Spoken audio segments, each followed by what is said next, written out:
Welcome back, everybody, to another edition of Sports Talk here at the Sun Media Group. I'm Justin Pelletier, joined by Mr. Callie Oakes and Mr. Randy Whitehouse over there on the end.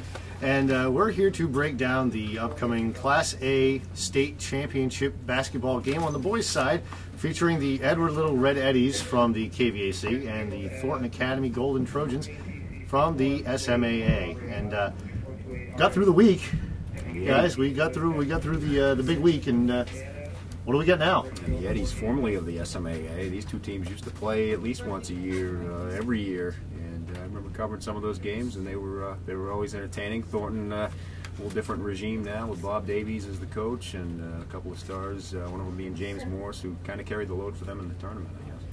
Yeah, two teams that made a little history this past week. Thornton Academy won their first regional title ever, and Edward Little won their first in 52 years, so even more history on the line this week. Pretty good matchup. Thornton Academy probably matches up size-wise about as well as any team, except maybe Bangor has this season. But the whole key to their team is certainly James Morris at point guard. He's the kind of guy who can shoot the three, can penetrate, create when he penetrates in the lane, and they have some big kids that can finish as well, so tough matchup for EL, no doubt.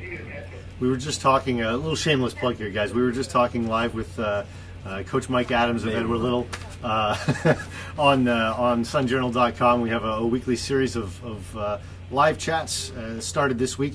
Every Wednesday at about noon or so, we'll bring on some special guests every week.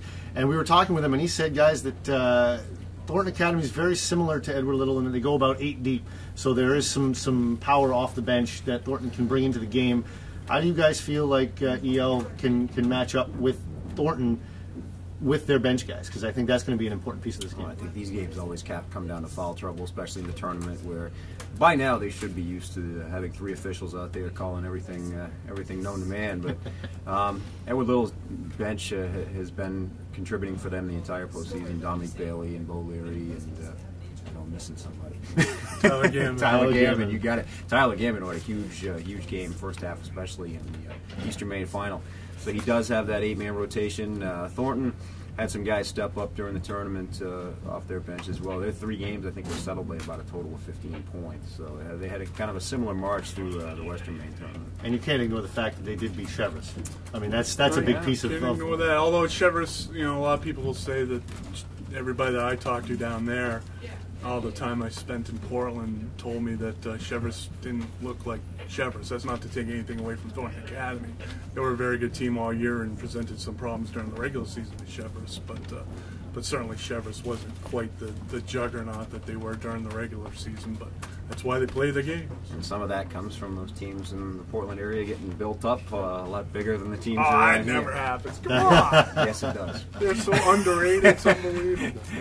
Guys, one of the biggest, I don't know if you want to call it a surprise, one of the biggest things for Edward Little in the tournament at Augusta last week was the emergence of Phil Brook as really their big player during that week, and to have him clicking on all cylinders, to go with Terrio, certainly, and Iman and all those guys. I mean, they're. I think in some people's mind it was an emergence, but those of us who've seen them all year, it didn't surprise us. Certainly, Jimbo's been a go-to player. It's been the 2 of them, and like you mentioned, Iman. Certainly, there have been other players that have stepped up. Shane Cirillo's hit some big 3s all season long, but Phil Brook has been.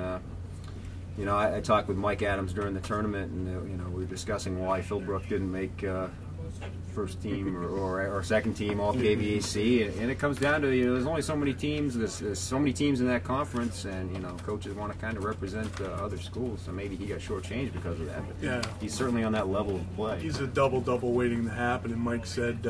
Not to me, but to another member of the media before the tournament that I want to call him Jimbo Covert for some reason. James Philbrook. Joe Freilich. Jimbo Freilich. Jimbo Philbrook was an all-tournament type of player, and he certainly proved that, especially in that last game. If they want to exploit a size advantage, or if there's foul trouble in Thornton Academy, they want to exploit it with James Philbrook, they can certainly do it. There's no doubt about that. Guys, a couple seconds here. Who's your pick this week, Thornton or Edward Little? Well, I didn't pick them during the tournament, so I'll go with Edward Little. Mount Blue. Mount Blue over Bangor. No, Edward Little will pick up a win. Probably, I'd say a 3 or 4 point spread, and it'll come down to free throws. And I think Edward Little was well prepared by its semifinal and Eastern Maine final games to get it done in that building. I'm gonna be really interested to see what Thornton does to try to offset Corey Terrio. I think that's gonna have a large say in it, but I'm gonna go with the Eddies, and yeah, somewhere around 3-4 points, somewhere in there. Great. Thanks a lot, guys. Thank you all very much for joining us here at the Sun Media Group. This has been a Class A basketball boys preview for the upcoming weekend. Thank you for joining us, and hope you'll join us again soon.